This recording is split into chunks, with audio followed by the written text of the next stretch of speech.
What are the important considerations to lay the groundwork for staying in control with artificial intelligence? So first of all, we need to define the intended use of your application. Then we define the risks and we mitigate those risks. For example, with the post-market surveillance. So users can always feedback to us if something is wrong. And then you need to gather data, which is definitely the most important element of the four.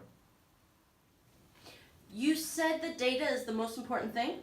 So tell me a little bit more about how data fits into staying in control. Yeah, so first of all, we need to gather data.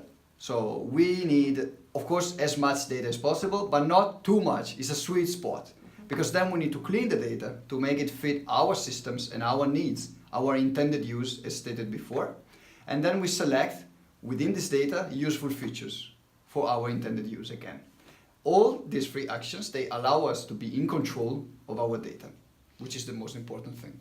Can you talk a little bit about bias in the data? Bias is very important and must be estimated correctly. We are always biased, even when we clean the data. And our algorithm will be biased itself. So we need to reduce as much as possible. For example, one way to reduce is to include as much data set as possible, as many examples as possible. So within a skin population, I want to have all possible colors of skin. So if I only reduce to white color skin, my algorithm will not work with black color skin and vice versa.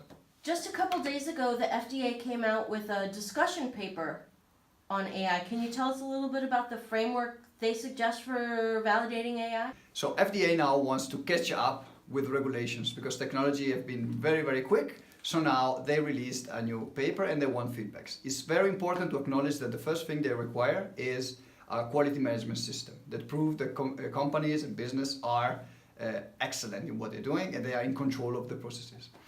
And they introduced good machine learning practices, which is extremely important now to get control over my data and my model. So first of all, they propose to gather the data and be in control of the gathering and document why we gathered this kind of data and these kind of features. Then once the data is there, the model will be trained and validated, also clinically. So we make sure that the model does what we want it to do.